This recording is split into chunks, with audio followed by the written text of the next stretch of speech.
membres.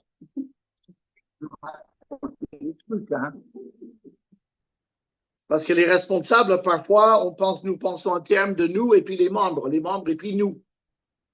Mais en fait, chaque enfant de Dieu, responsable compris, sont des membres du Christ. Et il ne faut pas oublier ça, quelle que soit sa stature dans la communauté évangélique. Si on est sauvé par grâce, on appartient au Seigneur, on est membre du Christ. Alors imaginez, si vous êtes à côté de quelqu'un, vous mettez vos mains côte à côte comme ça, et vos petits doigts se parlent avec celui de votre voisin. Et le petit doigt dit à l'autre, il dit, écoute, j'aurais besoin d'un autre petit doigt parce que j'en ai 5, là c'est pas mal, mais je veux pas une 6e. Est-ce que je pourrais te débaucher de là où tu travailles, que tu viennes travailler avec moi? Que dirait le doigt du voisin? Il dirait non, je ne peux pas, j'ai un CDI avec l'autre corps. D'ailleurs, depuis que j'existe, je suis attaché à ce corps. Si je le quittais pour aller vers toi, je ne te servirais à rien puisqu'il n'y aurait plus de sang, il n'y aurait plus de nerfs, il n'y aurait plus rien. Si tu me cousais sur ta main, tu devrais m'enlever après parce que ça ne servirait à rien. Là, parfois, je ne suis pas d'accord avec tout ce que fait mon corps, mais je fais partie de ce corps. Et personne, ni moi, ni ma tête, ni personne ne peut en enlever. Si on m'enlevait, ce serait considéré comme une catastrophe. Imaginez perdre votre petit doigt. Il y a des gens qui sont amputés, mais ça leur manque. Et même les gens qui sont amputés parfois de la jambe ou du bras, parfois ils disent, ça me gratte sur ma cheville. Ils n'ont plus de cheville. Comment ça se fait? Ça montre que quand on est membre d'un corps, on est membre d'un corps. Et même si on part, le souvenir reste là. Nous sommes membres de Christ. On a l'habitude de dire que nous sommes membres de l'Église du Seigneur. Et c'est vrai. Mais nous sommes membres de Jésus-Christ aussi. Il est la tête et nous sommes ses membres. On va regarder ça en Corinthiens chapitre 12. Et puis on va partir à droite et à gauche et rester sur le sujet, que j'utilise ça, rester sur le sujet du membre, le membre et ce que ça implique pour nous tous. Voilà. Je vais y arriver, mais voilà. On commence au verset 13. Nous avons tous en effet été baptisés dans un seul esprit pour former un seul corps, soit juif, soit grec, soit esclave, soit libre, et nous avons tous été abreuvés d'un seul esprit. Ce verset est capital. Premièrement, quand nous nous ressentons n'importe où dans le monde avec d'autres chrétiens, on sent cet esprit de corps. On ressent ça parce qu'on a été baptisé du Saint-Esprit. Le baptême du Saint-Esprit n'est pas une expérience particulière, c'est l'action par laquelle nous devenons membres du corps de Christ. Et par le baptême du Saint-Esprit, nous avons été abreuvés dans son esprit. C'est-à-dire, quand vous avez reçu Christ, vous avez eu le baptême du Saint-Esprit à votre conversion, nous avons reçu tout le Saint-Esprit qu'on ne va jamais recevoir. Nous ne pouvons pas avoir davantage de l'Esprit Saint que nous en avons à notre conversion. Par contre, l'Esprit Saint peut occuper plus de place dans notre vie. Notre vie est un peu comme une maison avec des pièces. Il y a des pièces parfois que l'on ferme à l'influence de Dieu. On dit ça c'est moi, ça c'est personnel, n'y entre pas. Hein? C'est un peu de désordre, donc n'y entre pas. Mais à mesure que nous ouvrons toutes les chambres de notre cœur à l'influence de Dieu, nous pouvons être remplis de l'Esprit Saint. Mais on ne recevra pas davantage d'Esprit Saint. Ça, c'est le verset 13. Maintenant, il parle du corps et de ses membres. Ainsi, le corps n'est pas un seul membre, mais il est formé de plusieurs membres. Si le pied disait, parce que je ne suis pas une main, je ne suis pas du corps, ne serait-il pas du corps pour cela? Et si l'oreille disait, parce que je ne suis pas un œil, je ne suis pas du corps, ne serait-elle pas du corps pour cela? Si tout le corps était œil, où serait l'ouïe? S'il était tout ouïe, où serait l'odorat? Maintenant, Dieu a placé chacun des membres dans le corps comme il a voulu. Si tous étaient un seul membre, où serait le corps? Maintenant donc, il y a plusieurs membres et un seul corps. L'œil ne peut pas dire à la main, je n'ai pas besoin de toi, ni la tête dire aux pieds, je n'ai pas besoin de vous. Mais bien plutôt, les membres du corps qui paraissent être les plus faibles sont nécessaires, et ceux que nous estimons être les moins honorables du corps, nous les entourons d'un plus grand honneur. Ainsi, nos membres les moins honnêtes ou honorables reçoivent le plus d'honneur, tandis que ceux qui sont honnêtes n'en ont pas besoin. Dieu a disposé le corps de manière à donner plus d'honneur à ceux qui en manquaient, afin qu'il n'y ait pas de division dans le corps, mais que les membres aient également soin les uns des autres. Et si un membre souffre, tous les membres souffrent avec lui. Si un membre est honoré, tous les membres se réjouissent avec lui. Vous êtes le corps du Christ et vous êtes ses membres, chacun pour sa part. Vous êtes ses membres, chacun pour sa part. Avez-vous noté dans le verset 15 et 16, on a une espèce de complexe d'infériorité? Je ne suis qu'une oreille, je ne suis pas un œil, alors je ne sers à rien. Il dit non, non, non, tu es à ta place. Ça évite la jalousie, ça évite la comparaison entre les membres. On est tous aussi différents les uns que les autres. Imaginez un concours de popularité entre la main droite et la main gauche. On dirait le premier, mais c'est totalement inutile, c'est stupide, ce concours de popularité. Les deux sont nécessaires. Si on vous disait, vous préférez lequel, votre bras gauche ou votre bras droit? Si possible, j'aimerais garder les deux. Donc, pas d'autonomie, je ne suis pas du corps parce que je n'ai pas telle place, non. Et après, complexe de supériorité. L'œil ne peut pas dire à la main, je n'ai pas besoin de toi. Hein, c'est genre, c'est bon, toi, tu n'as pas besoin, on n'a pas besoin de toi dans le corps du Christ. Non, il dit non. Même les membres les moins honorables. Par exemple, entre votre main droite et votre appendice, sur lequel vous choisissez, la main droite. Pourtant, cet appendice, ça sert bien à quelque chose, même s'il y en a beaucoup de gens à qui on l'a enlevé. On dit parfois, les évolutionnistes disent que ce sont les vestiges de notre passé lointain d'hommes singes ou comme ça. C'est totalement faux. On a été créé, être humain. Adam avait un appendice et Ève aussi dans le jardin d'Éden. Tous les membres sont nécessaires, même les membres auxquels on ne pense jamais. Quand c'est la dernière fois que vous avez vraiment médité sur votre rate? Et pourtant, c'est nécessaire. Souvent, les membres les plus en vue sont les membres qu'on honore, les membres qui sont vraiment très importants. À l'intérieur, on n'y pense pas, sauf quand ça nous fait mal ou comme ça. Mais il montre que dans le corps, Dieu a disposé le corps pour que chaque membre soit indispensable, que chaque membre contribue pour sa part, à son niveau, à la vie du corps. Et puis, il parle de cette compassion du corps, ce qu'on appelle la sympathie. Si un membre du corps a mal, tout le corps a mal avec lui. Si votre main droite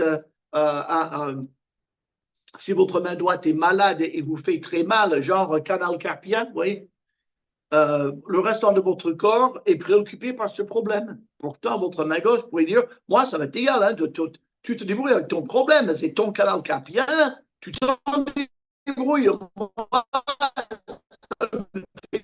Ni chaud ni froid. Non, non, tout le corps va être pensé à ce canal carpien et à régler.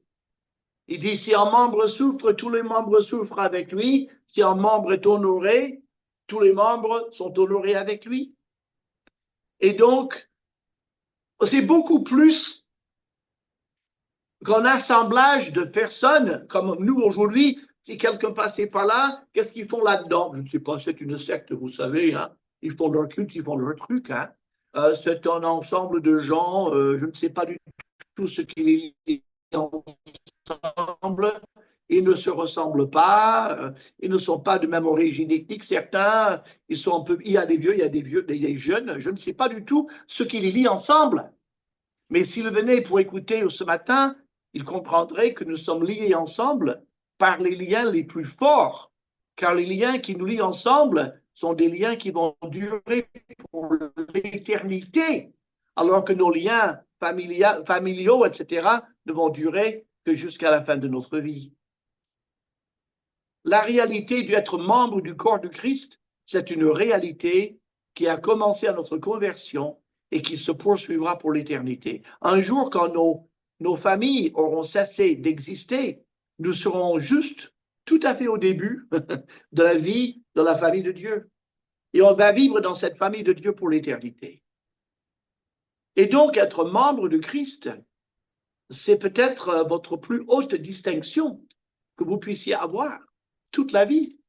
Imaginez qu'on ait une médaille de mérite ou que le président nous donne une belle médaille ou la Légion d'honneur ou comme ça.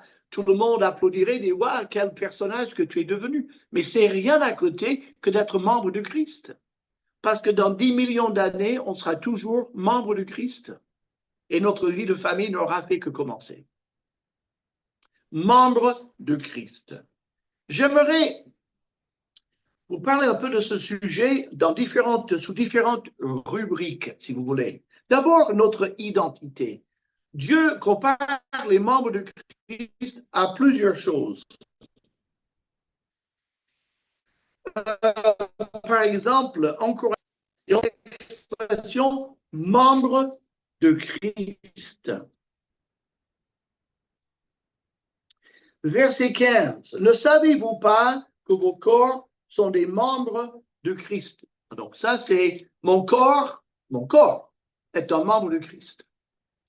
Alors, prendrai-je donc les membres de Christ pour en faire les membres d'une prostituée? Là, Paul reprend les Corinthiens parce qu'il y en a pas mal qui étaient dans l'immoralité. Et il dit, ouh là là, attendez, vous êtes un membre de Christ et vous allez être dans l'immoralité alors que votre corps est le membre du Christ. Il dit, c'est pas possible. C'est totalement contraire. Membre du Christ.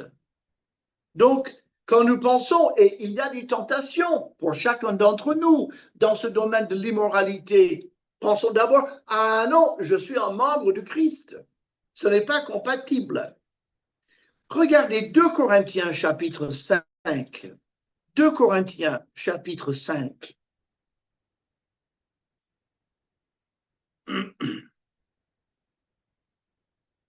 Et verset 20. Un autre nom que Dieu nous donne à ses membres, il dit, nous faisons donc les fonctions d'ambassadeurs au Christ, comme si Dieu exhortait par nous, nous vous en supplions au nom de Christ, soyez réconciliés avec Dieu.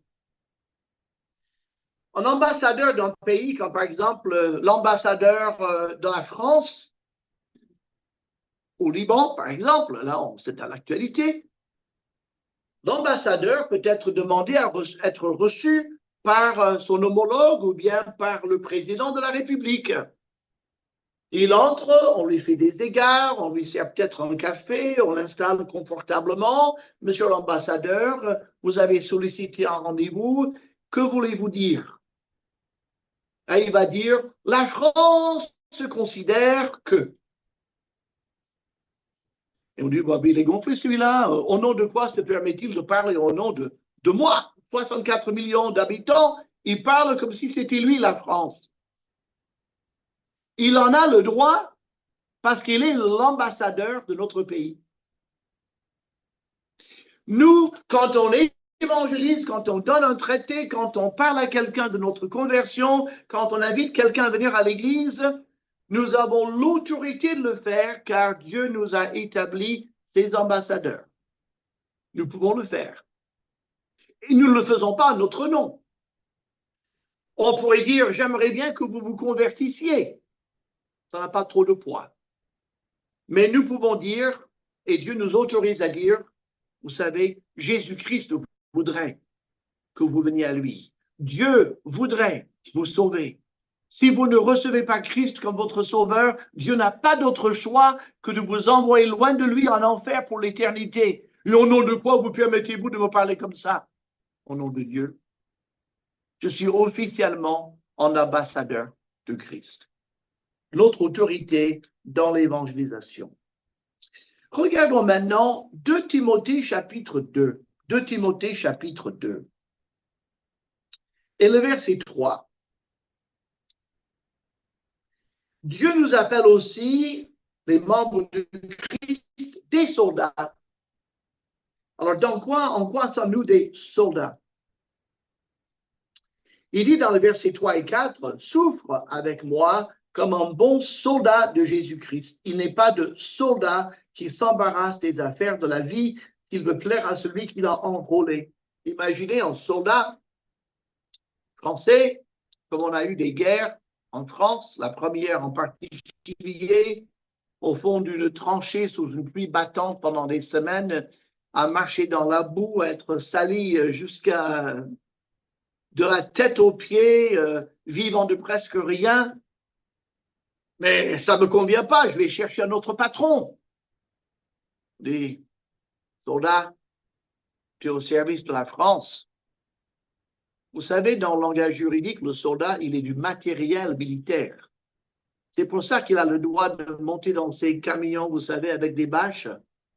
Il n'y a pas de ceinture de sécurité. Et la raison légale, c'est parce qu'ils ne sont pas considérés uniquement comme des personnes, ce sont des personnes bien sûr, mais on les considère comme du matériel militaire. Ils sont entièrement dévoués, leur corps appartient au pays pendant le temps de leur service militaire. Et le Seigneur dit, vous êtes mes soldats. Et donc, à ce titre, il y aura un lot de souffrance. Ça fait partie de votre travail. Il faut l'accepter. Il ne faut pas dire, ah, moi, je démissionne. Hein. C'est une armée d'appelés. Une fois qu'on est en Christ, on est en Christ et il y a des moments difficiles. Il peut y avoir des moments très difficiles. Pensons à l'Église persécutée. Je pense que vous consacrez du temps à l'Église persécutée dans cette Église. Hein. Est-ce que vous croyez que ces gens-là, ils pourraient dire, s'ils étaient peut-être, si on était à leur place, est-ce que nous accepterions avec paix la persécution et les conditions de vie qu'ils ont? Ah non, là, je me débaptise, je me déchristianise, je suis un bon païen, laissez-moi partir. Non, soldat. Et puis on voit le soldat, il ne s'embarrasse pas des affaires de la vie. Il prend son paquetage et il part dans le train ou il part rejoindre son unité. En 5 minutes, on peut dire, vous êtes appelé, clac, clac, on part, on a le fusil et on part, on ne sait pas quand on reviendra. On dit à sa famille, je pars servir sous les drapeaux, j'espère vous revoir, je ne sais pas quand je reviendrai, ça dépendra de mon capitaine. La disponibilité. Les membres du Christ, on est appelés des soldats. 2 Timothée chapitre 3, c'est sur la même page.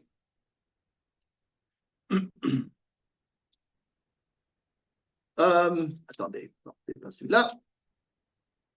C'est la question des vases. Nous sommes des vases. Et il dit, nous devons garder notre corps comme un vase.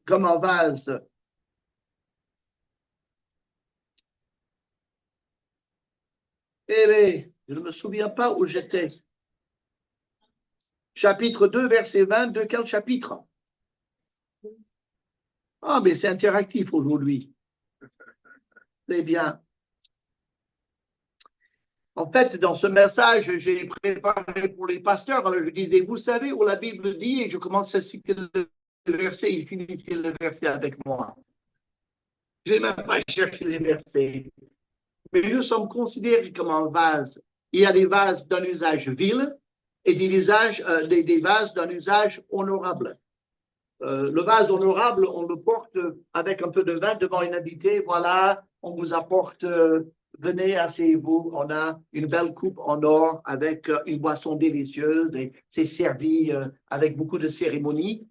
Les vases d'un usage vil, c'est là où on met les composts avant de les jeter là-bas dans le jardin. Ce n'est pas les mêmes usages. Et le Seigneur dit, vous êtes un vase.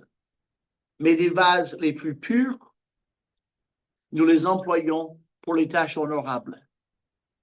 Les vases qui se disent, oh, je peux vivre un minimum pour le Seigneur, mais aussi tremper un peu dans le monde, on ne va pas les mettre en honneur, on va les mettre à la cuisine et ça va servir d'un usage vil. Ça sert, mais ce n'est pas les mêmes fonctions. Et quand Dieu nous appelle des vals, ça nous rappelle que Dieu veut que nous vivions dans la pureté. Jean chapitre 15, que vous connaissez aussi. Je suis le cep, vous êtes les sarments. Notre union avec Christ. Un sarment et un cep sont vraiment liés ensemble. La sève monte et donne du fruit au bout du sarment. On ne peut pas couper le sarment et puis s'attendre à avoir des fruits au bout. Il faut que le sarment et le cep soient liés ensemble. Il faut que ça ait même poussé du cep pour que la sève porte du fruit. Et nous, en tant que sarment, nous devons nous concentrer dans notre relation avec Christ. Est-ce que la vie de Christ coule en moi sans que je ne mette des barrières?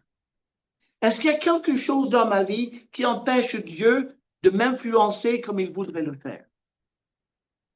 Nous sommes appelés donc les sarments. Hébreux chapitre 13, et celui-là, je sais où il est. Hébreux chapitre 13.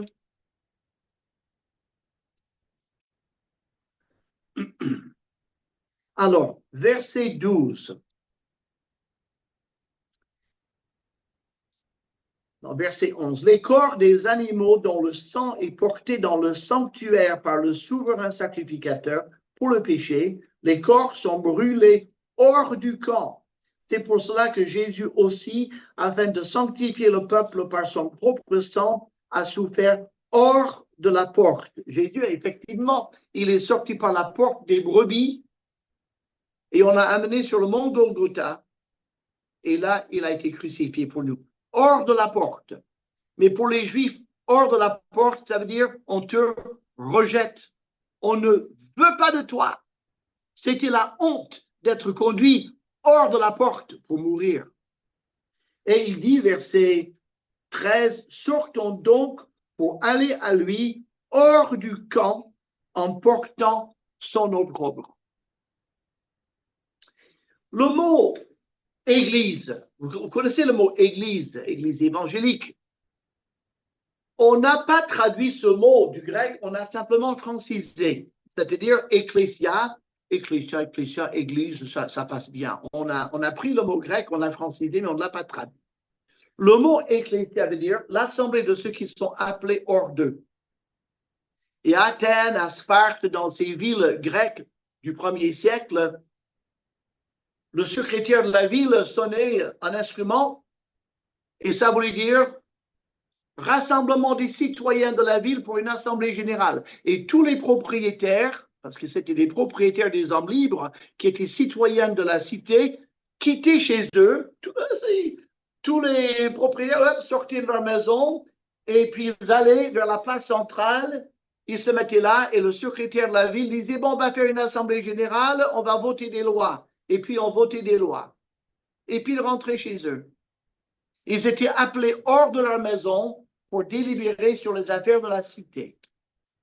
Et nous, Église, membres du Christ, nous sommes appelés hors du monde pour venir auprès de Jésus-Christ. Et puis nous délibérons ensemble sur comment faire connaître le message de Jésus-Christ à notre localité. Quand vous faites des assemblées générales, c'est vraiment ça, l'ecclésia. Les chrétiens quittent leur maison, ils viennent ici, on propose des décisions, les membres votent par la main ou au scrutin secret, on délibère sur les affaires de Jésus-Christ dans cette région de France, en ce qui vous concerne. Mais en même temps, nous sommes appelés hors du monde pour suivre Jésus-Christ. Et même si les gens du monde, du point du doigt, regardent-le, mais c'est un chrétien, mais il est totalement... Qu'est-ce qu'il y a? Ah, la cravate. Ah oui, ok. Bon. Il y a des problèmes aujourd'hui, hein, avec le prédicateur. Et que la main gauche est un peu handicapée. Attendez. Vous dire la main droite. Oui. Il me faudrait une deuxième main droite.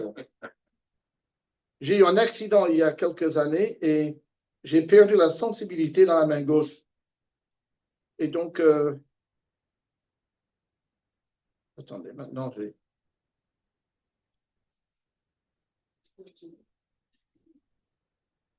Ah. J'ai besoin d'aide, mes amis. J'ai jamais vécu une chose pareille de toute ma vie. Tu veux le mettre là. Ah, ok. Il y a quelque chose.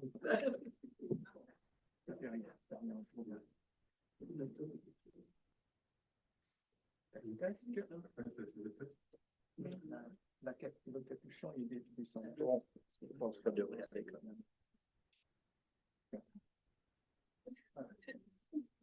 Attention, je te dis. Oui, vas-y, je comprends. Ok, merci. On va y arriver. Hein. De toute façon, vous m'entendez sans micro, je pense. De toute façon. Bon. Voilà, avec toute cette souffrance, on a fini le premier point. Merci beaucoup.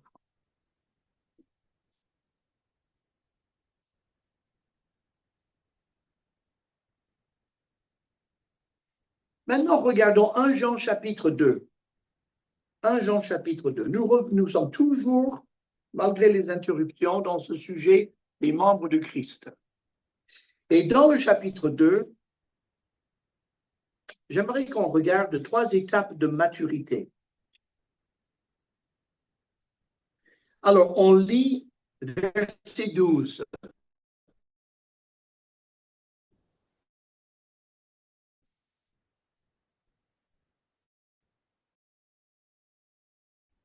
En Jean, chapitre 2 et verset.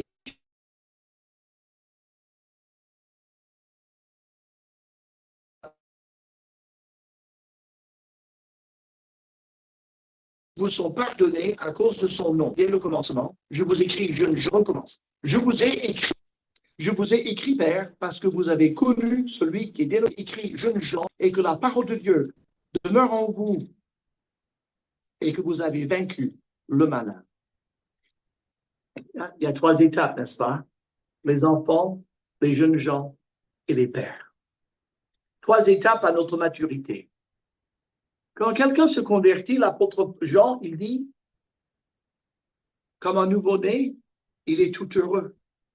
Tout est nouveau. Quand on voit un tout petit bébé qui commence à voir, on voit sa tête qui tourne, vous savez, les mobiles qu'on met devant son lit, et puis avec des couleurs vives, et on commence à le voir suivre le mouvement. On dit, ah, il y voit. Et puis on voit qu'il entend, et puis on voit qu'il commence à marcher, et puis il découvre le vaste monde, et c'est un moment incroyable pour ce bébé. C'est vrai qu'il pleure pour un oui ou pour un non, mais il est dans l'aventure. Et de la même manière, quand on vient à Jésus-Christ, dans ses premières années, dans ses premiers mois, il y a le premier amour, la joie d'être sauvé. Et on voit ici, pour les petits-enfants, il dit, vous avez vu dans le verset 12, vos péchés sont pardonnés à cause de son nom. Avant de connaître Christ, notre conscience nous dit, tu es un pécheur. Les erreurs que nous avons faites nous pèsent dessus. Nous nous sentons coupables. Parfois, on dit, mais pourquoi je me sens coupable? On se sent sans valeur quelquefois. Parfois, nos péchés nous ont vraiment souillé la conscience, la mémoire. Pourquoi j'ai fait tant de bêtises? Je vais devoir porter ça avec moi toute ma vie. Et puis, on découvre le pardon de Dieu. Et on découvre que le Seigneur efface nos péchés. Et on dit, Alléluia, je suis purifié pour la première fois, je me sens pur. J'ai confessé mes péchés. Christ m'a pardonné, son sang m'a lavé. C'est un nouveau départ, je suis une nouvelle créature. C'est l'amour de Dieu parce qu'on se sent tellement soulagé. C'est le petit enfant. Et puis, parce qu'il dit aussi, maintenant j'ai un père. Un de nos amis est un missionnaire parmi les Arabes, parmi les musulmans. Il était lui-même musulman. Il s'est converti dans un cimetière en Algérie parce que la réunion de prière des chrétiens avait lieu dans un cimetière après la tombée de la nuit. Personne ne songeait à aller là-dedans après la tombée de la nuit. Ils escaladaient le mur et s'assiedent sur les tombes pour prier. Il a dit ce qui m'a touché quand ils ont appelé Dieu leur Père. Et des musulmans que j'étais, Dieu me paraissait tellement lointain, tellement imprévisible. Mais j'ai vu que ces gens disaient que Dieu, leur Père, les aimait. Il dit, moi, mon Père ne m'a jamais aimé. Et c'est ce qui m'a convaincu de venir à Jésus-Christ. Parce que j'ai un Père.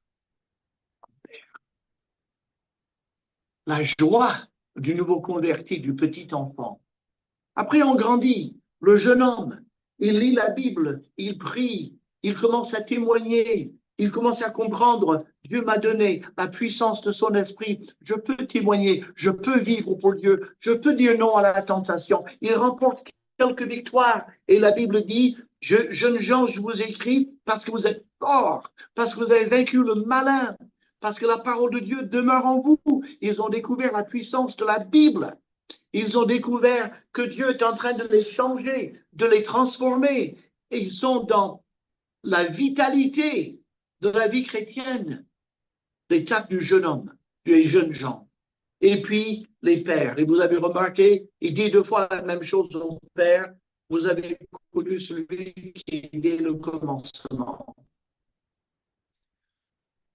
Celui qui a des années de vie avec le Seigneur, qui a fidèlement marché avec le Seigneur, c'est pas qu'il prend du recul par rapport au Seigneur, mais il prend du recul par rapport à toutes les épreuves, à toutes les tentations, à toutes les difficultés que l'on peut traverser, et il regarde et il dit, Dieu existe depuis l'éternité. Dieu est tout puissant. Il a, lui, démarré le monde. C'est lui qui nous a créés. Un jour, le temps s'arrêtera. Un jour, nous entrerons de nouveau dans l'éternité. Et ce que je traverse aujourd'hui et les épreuves que nous pouvons traverser en tant qu'Église, c'est juste pour une très courte saison comparée à la gloire éternelle qui nous est réservée. Et le Père, il a moins tendance à être monté et descendre un peu comme les montagnes russes. Je suis en haut, c'est merveilleux, la vie chrétienne est merveilleuse. Une semaine après, je suis au fond du trou, rien ne va plus. Non, non, non. Il a une stabilité parce qu'il connaît celui qui est dès le commencement. Il voit les choses comme Dieu les voit.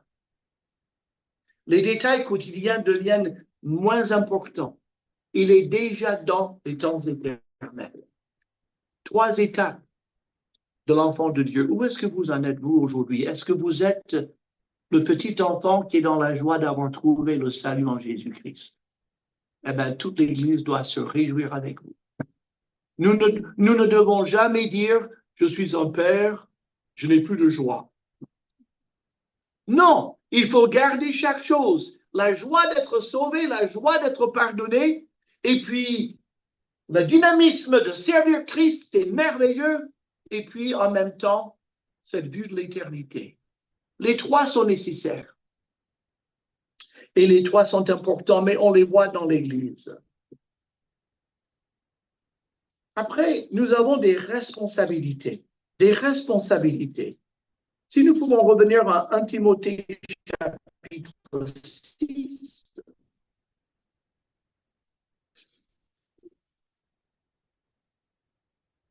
Et le verset 20. 5 mots dans le verset 20. Ô Timothée, garde le dépôt. Le dépôt. Le dépôt, c'est magasinier. Le dépôt, je suis là, je m'assure que personne n'entre pour voler des affaires. Quand les gens viennent demander des pièces, je leur donne, je garde le dépôt. Qu'est-ce que c'est que le dépôt ici? Le dépôt, c'est toutes les vérités qui sont dans cette parole. Dès que Adam et Ève étaient créés dans le jardin d'Éden, il y a quelqu'un qui est venu attaquer le dépôt des vérités. Qu'est-ce qu'il y avait comme vérité dans le jardin d'Éden pour Adam et Ève? Qu'est-ce qu'il y avait comme vérité? La seule vérité qu'ils connaissaient, c'était tu mangeras de tous les arbres du jardin, sauf de l'arbre de la connaissance du bien et du mal. Il ne faut pas manger de celui-là parce que sinon, vous mourrez. C'est la seule vérité qu'ils connaissaient. Qu'est-ce que Satan a dit? Dieu a-t-il réellement dit? La seule chose que Dieu a dite, il le met en question. Alors vous imaginez à quel point Satan remet en question toute la vérité que nous trouvons dans la parole de Dieu. Et nous devons donc garder la vérité, les vérités qui sont consignées dans la Bible. Ces vérités ne vont jamais changer. Aujourd'hui, dans le monde évangélique, dans le monde protestant notamment, on est en train de dire, oh, vous savez, par rapport à certaines populations dont la moralité ne correspond pas à la Bible, mais il ne faut pas rester attaché à votre vieille Bible. Non, il y a maintenant d'autres valeurs. La société, il faut pas, il faut être pas dans la phobie. Vous savez, on a toutes sortes de phobies maintenant qu'on n'avait pas avant. Non, on n'a pas de phobie, on n'a peur de personne, on ne hait personne. Il y a certaines choses qui ne sont pas conformes à la parole de Dieu. Le monde a toujours fait ce que le monde voulait faire. C'est pas ça la question. Mais l'Église ne doit jamais approuver ce que Dieu a désapprouvé. On a un dépôt de vérité à garder. Dieu, qui ne commet jamais d'erreur, qui nous a créés, quand il parle de l'homme, il a raison. Et si nous maintenons la vérité avec amour, sans combattre, simplement dire non, ce n'est pas juste. Dieu dit ceci, et ce que Dieu dit est la vérité, nous aurons gardé le dépôt. En Proverbe, il y a Salomon qui écrit « Acquiert la vérité et ne la vends pas ». Ne vendons pas la vérité en échange de quelque chose qui n'est pas de la vérité.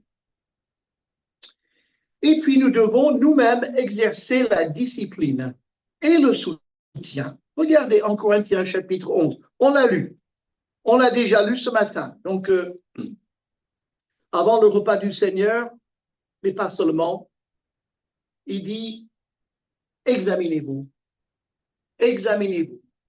vous-même. Ce qui est extraordinaire chez l'être humain, et les psychologues vous le diront, c'est que nous avons la conscience d'être. Vous êtes conscient de vous-même. Vous dites, je suis moi, je m'appelle comment ça, j'ai telle opinion, et puis il y a d'autres gens autour de moi qui ne sont pas moi. Donc, c'est d'autres gens qui ont leur propre personnalité. Ça, c'est déjà merveilleux. On est, OK? Mais on a une conscience, c'est-à-dire que nous avons la capacité de nous mettre à côté de nous-mêmes et de nous parler. Les artisans, parfois, eux-mêmes, et parfois à voix haute. Mais qu'est-ce que tu as fait? Tu as fait une bêtise. Mais oui, c'est vrai, tu as fait une bêtise, tu n'aurais pas dû mettre ce tuyau-là. Tu vois, tu auras une fuite. Ah, c'est vrai que. Ouais, non, non, mais je vais en chercher un autre. Vous dites, vous parlez à qui, monsieur? Excusez-moi, je parle à moi-même. Tu n'aurais pas dû dire ça. Ah, là, tu as bien assuré. Nous avons donc la capacité non seulement de penser, mais de nous parler à nous-mêmes. Et Dieu se sert de cette conscience. Et il nous dit, de temps à autre, tu dois te poser la question, où est-ce que j'en suis vis-à-vis de Dieu? Est-ce que je suis dans l'obéissance? Ah oui, oui, je suis très obéissant au Seigneur. Tu sais bien que c'est pas vrai. C'est vrai que c'est pas vraiment vrai. Mais alors, pourquoi tu me mens? Mais parce que ça me gêne de dire la vérité. Tu devrais pourtant dire la vérité. Tout ça se passe ici. Hein. Examinez-vous vous-même. Nous avons cette capacité de le faire. C'est merveilleux. Sondez-vous. Sondez-vous. Quand on sonde dans de l'eau, ou si vous avez une cuve à fuel, parfois, vous avez une sonde, vous avez un bâton, vous descendez pour voir combien de centaines de litres il vous reste, ou si c'est sec. Sondez-vous, voir la profondeur. Où est-ce que j'en suis dans ma profondeur avec Dieu? Sondez-vous, examinez-vous. Dieu va un jour nous examiner, ça c'est certain. Mais il dit, je préfère que vous vous examiniez vous-même. C'est mieux comme ça. Parce que vous pouvez prendre la décision de changer. Dieu nous a donné cette capacité. Ne tombons pas dans la victimisation, qui consiste à dire, ah, vous savez, dans mon enfance, on m'a fait telle chose et depuis je suis victime et de toute façon, je ne pourrai jamais m'en sortir. Ce n'est pas vrai.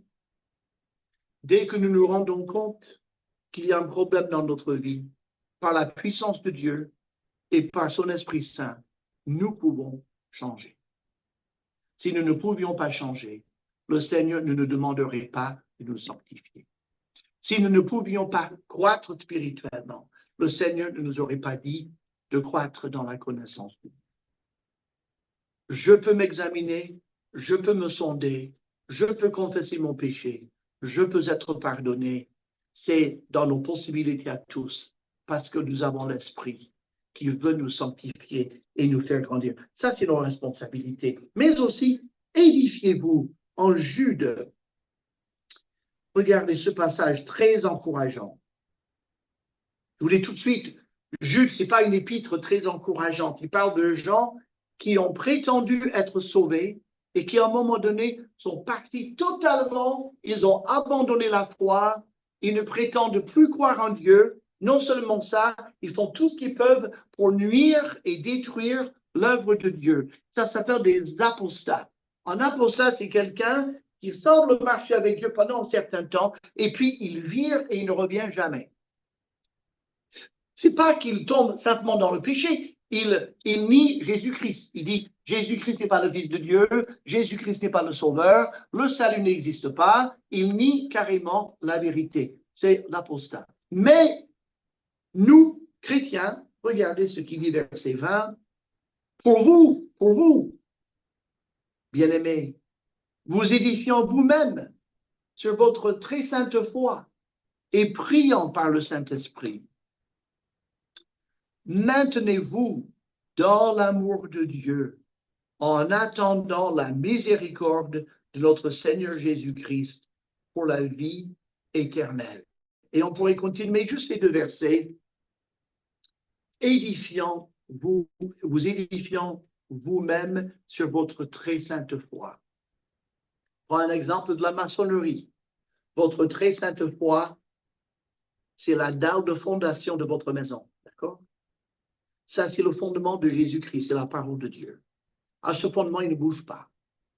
Des siècles peuvent s'écouler, la vérité de Dieu reste intacte, elle ne prend pas une ride, elle est solide. Vous édifiant vous-même sur votre très sainte foi. Nous, on est liés par le mortier de l'Esprit Saint qui nous a fait de nous une habitation spirituelle et nous bâtissons sur le fondement de la parole de Dieu. L'idée de croître personnellement et croître en nombre. Et il dit, vous êtes en train de vous édifier vous-même sur votre très sainte foi et vous priez par le Saint-Esprit. Prier par le Saint-Esprit, c'est prier selon la volonté de Dieu. C'est penser comme Dieu pense.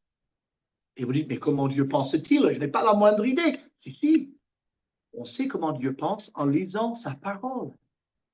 Et si nous sommes remplis de cette parole, nous commençons à penser comme Dieu pense. Et nous commençons à prier dans le sens que Dieu veut. Et là, nous sommes en train de prier par le Saint-Esprit. Et il dit, maintenez-vous dans l'amour de Dieu. C'est un ordre, vous voyez. Il n'a pas dit, je vous maintiendrai dans l'amour de Dieu. Il dit, maintenez-vous dans l'amour de Dieu. Ça veut dire que, quelles que soient les vagues qui peuvent nous submerger, quelles que soient les difficultés que nous pouvons connaître, on a cette obligation, si on veut l'appeler ainsi, nous avons ce devoir et nous avons ce privilège de maintenir l'amour de Dieu au milieu de nous. Nous sommes le corps de Christ et nous sommes ses membres. Ce serait terrible, c'est une guerre civile éclatée parmi les membres de nos corps. Ma main droite ne supporte plus ma main gauche, refuse de travailler avec elle.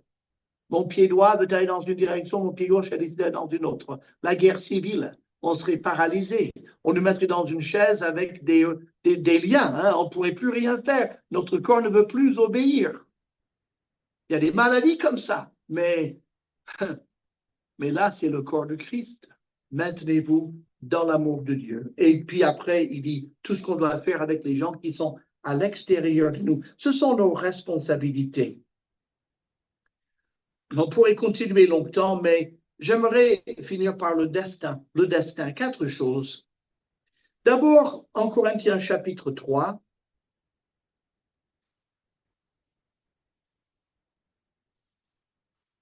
quel est votre avenir? Eh bien, notre avenir est d'abord basé sur notre présent. Verset 10. Selon la grâce de Dieu qui m'a été donnée, en Corinthiens chapitre 3, verset 10, j'ai posé le fondement comme un sage architecte et un autre bâtit dessus, mais que chacun prenne garde à la manière dont il bâtit dessus. Verset 12, si quelqu'un bâtit sur ce fondement avec de l'or, de l'argent, des pierres précieuses, du bois, du foin, du chaume, l'œuvre de chacun sera manifestée, car le jour la fera connaître, parce qu'elle se révélera dans le feu, et le feu éprouvera ce qu'est l'œuvre de chacun. Si l'œuvre bâtie par quelqu'un sur le fondement subsiste, il recevra une récompense.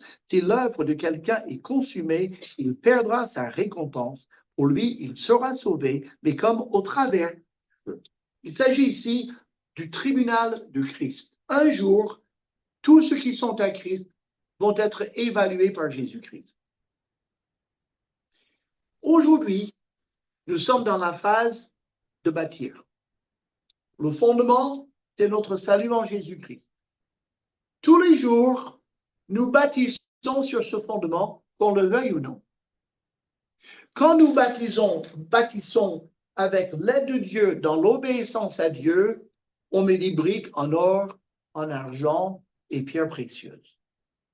Quand nous bâtissons sur ce fondement avec nos propres idées pour notre propre gloire, par amertume ou par esprit de comparaison, nos motivations changent les matériaux de construction et là on bâtit avec du foin, du chaume et du bois. Imaginez une maison comme ça, bâtie avec des matières nobles et bâtie moitié avec des matières inflammables. Ce que l'on a bâti sur ce fondement arrive devant le Seigneur et le Seigneur y met le feu. Tout ce qui est bois, foin et chaume brûle. Ce qui est or, argent et pierres précieuses demeure. Et l'apôtre Paul évoque cette question terrible. Imagine un chrétien qui est sauvé, le fondement c'est Jésus, il passera l'éternité au ciel. Mais globalement, tout ce qu'il a fait, c'était avec des motivations mauvaises, par orgueil, par esprit de comparaison ou autre. Et il n'a construit qu'avec des matériaux inflammables. Il dit, tout ce qu'il a construit pourrait être brûlé, il ne resterait que son salut, il est sauvé. Il est sauvé. Et tout ce qu'il a fait pour Christ a été consumé. C'est solennel comme pensée, n'est-ce pas? Chaque jour qu'on se lève, on bâtit sur ce fondement. C'est à nous de décider avec quels matériaux nous travaillons. Le Seigneur va l'évaluer, son évaluation sera juste. Et donc, aujourd'hui, nous bâtissons. La prochaine chose sur l'agenda, c'est l'enlèvement de l'Église. Et nous partons à la rencontre du Seigneur et nous serons toujours avec le Seigneur. La troisième chose, c'est cette évaluation, le tribunal du Christ, où nous recevrons éventuellement des récompenses, des couronnes, des félicitations, ou bien la tristesse de voir notre œuvre consumée. Sans doute pour la plupart d'entre nous, en tout cas pour moi, il y aura un peu de matériau qui brûlera et j'espère beaucoup de matériel qui restera à l'épreuve du feu. Et sans doute, il y aura très très peu de gens qui n'auront bâti qu'avec des matériaux nobles. Mais en tous les cas, l'évaluation du Christ sera juste et parfaite. Donc, on est évalué, nous sommes enlevés d'abord et on sera toujours avec Christ. Et puis, en Apocalypse 20, et nous terminons ici, Apocalypse 20, nous régnons avec Christ.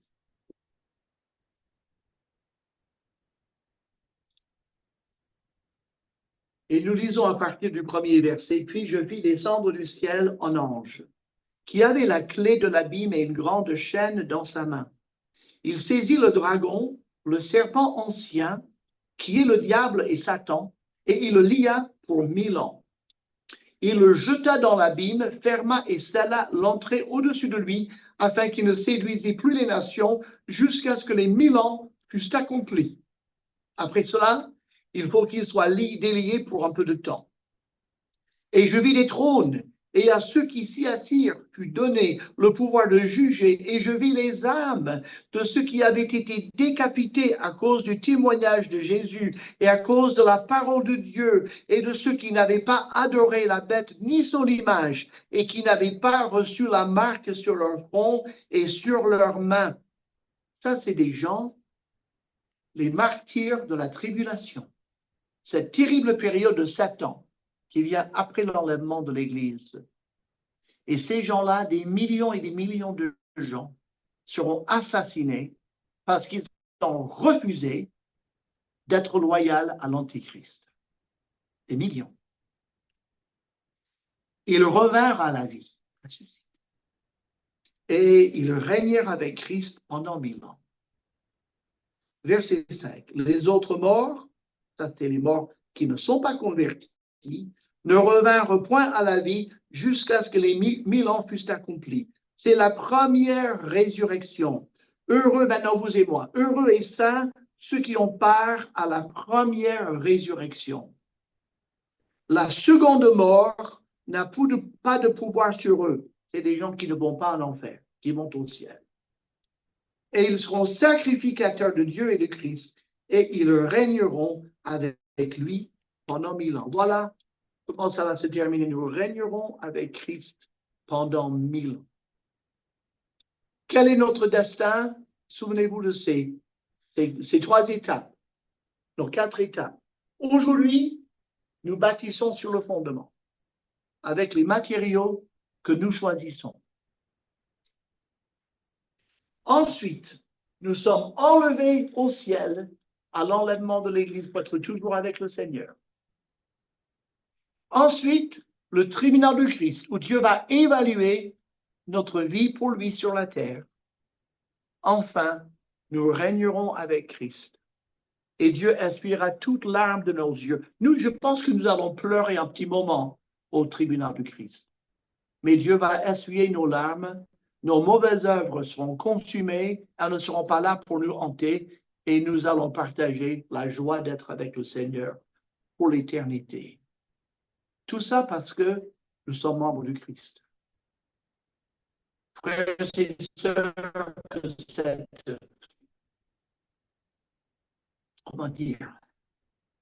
cette qualité que Dieu nous a donnée, être membre du Christ, que ce titre que Dieu nous a donné, reste dans nos mains. Christ n'a que nous, que nos corps. Nos corps sont les membres de Christ. Notre Dieu et Père, nous voulons te prier que ces vérités pénètrent dans notre âme. Permets-nous de nous considérer désormais, si ce n'est déjà fait, comme des membres de Christ.